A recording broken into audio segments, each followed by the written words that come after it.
வணக்கம். என் லைஃப்பில் இந்த மாதிரி ஒரு பெயின்ஃபுல்லான ஒரு சுச்சுவேஷனை நான் ஃபேஸ் பண்ணதே கிடையாது. மனசு முழுக்க வலி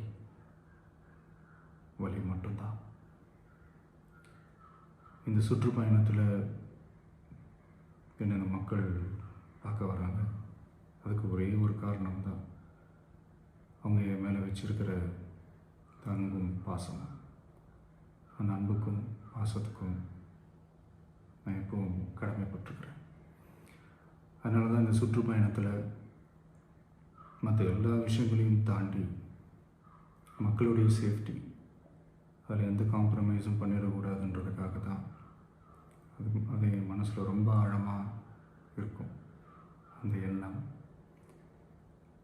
அதனால தான் இந்த அரசியல் காரணங்கள் எல்லாத்தையும் தவிர்த்துட்டு ஒதுக்கி வச்சுட்டு மக்களோட சேஃப்டி மட்டும் மைண்டில் வச்சுக்கிட்டு அதுக்கான இடங்களை சூஸ் பண்ணுறது, அதுக்கான இடங்களை பார்த்து பெர்மிஷன் கேட்குறது, போலீஸ் டிபார்ட்மெண்ட்டில் அதை ரிக்வெஸ்ட் பண்ணி கேட்போம். ஆனால் நடக்கக்கூடாதது நடந்துருச்சு. நானும் மனுஷன் தானே. அந்த நேரத்தில் அத்தனை பேர் பாதிக்கப்பட்டு இருக்கும்போது எப்படி அந்த ஊரை விட்டுட்டு என்னால் கிளம்பி வர முடியும்? நான் திரும்ப அங்கே போகணும்னு இருந்துச்சுன்னா அதை ஒரு காரணம் காட்டி அங்கே வேறு சில பதட்டமான சுச்சுவேஷன்ஸ், வேறு சில அசம்பாவிதங்கள் அந்த மாதிரி எதுவும் நடந்துடக்கூடாதுன்றதுக்காக தான் நான் அவாய்ட் பண்ணேன். இந்த நேரத்தில் சொந்தங்களை இழந்து தவிக்கிற அத்தனை குடும்பங்களுக்கும் என்னுடைய ஆழ்ந்த இரங்கலை தெரிவிச்சுக்கிறேன். எனக்கு தெரியும், என்ன சொன்னாலும் இது ஈடையாகாதுன்னு எனக்கு தெரியும். ஹாஸ்பிட்டலில் ட்ரீட் பண்ணிகிட்ருக்கிற எல்லாருமே சீக்கிரமாக க்யூர் ஆகி வரணுன்றதை இந்த நேரத்தில் நான் வேண்டிக்கிறேன். கூடிய சீக்கிரமே உங்கள் எல்லாரையும் நான் சந்திக்கிறேன். இந்த நேரத்தில் எங்களுடைய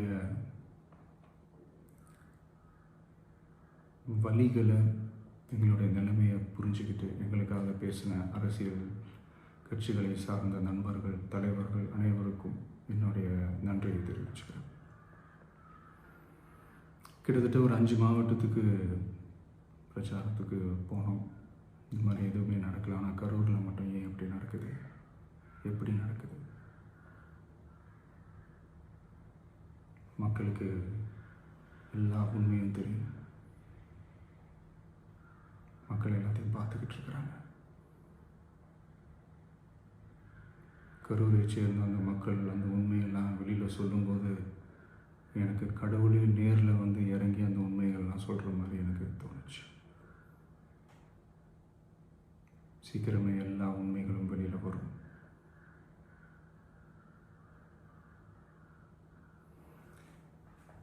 எங்களுக்கு தரப்பட்ட இடத்துல நாங்கள் போய் அந்த ஸ்பாட்டில் நின்று நாங்கள் பேசிட்டு வந்தோம். அதை தாண்டி எந்த தவறும் எங்கள் சைடில் நாங்கள் எதுவுமே செய்யலை. பட் இருந்தாலும் எங்கள் கட்சியை சேர்ந்த நிர்வாகிகள், தோழர்கள் மேலே எஃப்ஐஆர், அது மட்டும் இல்லை சோஷியல் மீடியாவை சேர்ந்த நண்பர்கள், தோழர்கள் அவங்க மேலே எஃப்ஐஆர்லாம் போட்டு இப்போ பிடிச்சிக்கிட்டு இருக்கிறாங்க.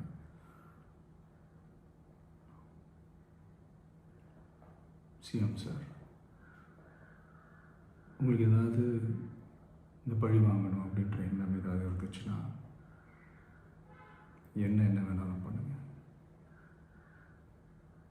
அவங்க மேலே கை வைக்காதீங்க. நான் ஒன்று வீட்டில் இருப்பேன், இல்லை நான் ஆஃபீஸில் இருப்பேன். என்ன வேணாலும் செய்யுங்க. நண்பர்களே, தோழர்களே, நம்மளோட அரசியல் பயணம் இன்னும் ஸ்ட்ராங்காக, இன்னும் தைரியத்தோட கண்டினியூ